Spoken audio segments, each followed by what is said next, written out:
let's get into this first story. Now, Rittenhouse is really, really big, you know, and we're waiting on this verdict, but we really are just waiting on this verdict. So I wanted to lead with something in a similar vein that's big and political. So we decided to talk about the Alec Baldwin stuff because I was right.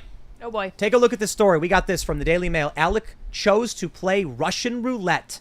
Rust script supervisor breaks down in tears as she sues Baldwin over Helena Hutchins' death because he cocked and fired the gun even though the scene didn't call for it.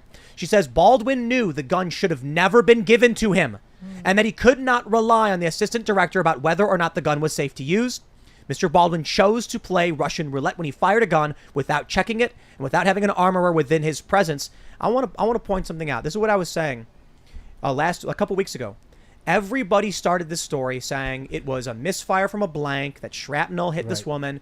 And I wonder, I can't remember who was telling us this, but maybe that was a PR response. A crisis management company for him leaked that story because they were like, if we start with the premise that it was an accident, everyone will believe it was an accident no matter what. And last week I said, why are we assuming it's an accident? Alec Baldwin, we'd have to assume the armorer screwed up, the assistant director screwed up, that Alec Baldwin screwed up, and then he pointed it in the right direction. Those are all crazy assumptions. How come we're not starting from Alec Baldwin pulled the gun, pointed it, cocked it, pulled the trigger, and then from there we can walk it back? Now, this is big. The script supervisor, the person who knows exactly what's supposed to go on scene, says he wasn't supposed to have a gun. Right. He should have checked it, and he didn't. He certainly wasn't supposed to pull the hammer and pull the trigger. That, to me, sounds like a good argument for intentional homicide.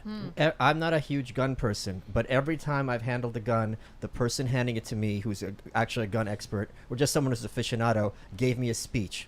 And part of that speech is, you do not point a gun at anything that you do not want to destroy. You assume every single gun you are handed is loaded until you check it personally. You do not put your finger on a trigger. And if you screw up any one of those, you're still going to be safe. And just one more. You don't act like a state prosecutor. What do you No. But there is actually one more. Always know what's behind your target. Okay, yeah. What your target is and beyond. That's important here specifically for Baldwin, because if we're still operating under the premise that he was pointing it at the camera for a scene, he wasn't paying attention to what was beyond his target. But I don't buy that for a minute. Look, if we're going to talk about a guy who wasn't supposed to be given a gun, she says it. She's a script supervisor. That's big. Wasn't supposed to have it. Why did he have it? Why am I then going to assume this wasn't murder? Because you've got an angry crew. You've got people threatening to walk off set. Baldwin says, I had a dinner with her just that Friday. Sounds to me, and I said this before, she was actually negotiating with him or arguing with him. And then he goes on set, takes the gun and says, bam.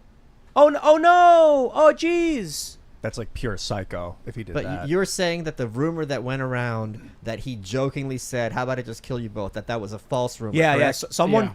That was clever. It was a clever hoax. I almost fell for that one too. Me too. Yeah. I actually recorded a video and then someone responded with the clip and I was like, whoa. Because I'm like showing the article. I'm showing the tweet and then I see that and I was like, I don't know if that's true. I got to check. Yeah. Someone took a news article and then altered the code to add that line. Yeah, I wouldn't be surprised if it was his PR team in order to muddy the waters, because a lot of times with disinformation, we see fake information being brought out to the general public to make everyone confused about what's really going on there. And you saw Baldwin right after the incident. He was right on the phone. He was probably talking to his PR people. He was trying to probably run cover. He has a lot of money. He has a lot of influence. And there was a lot of cover. We're just finding out about these details now. How many days later has it been? Yeah. So what else are they hiding? What else don't we know about? When's the investigation? Is there even an investigation? I mean, what's going on here? Everyone should be asking these larger questions, and they're not.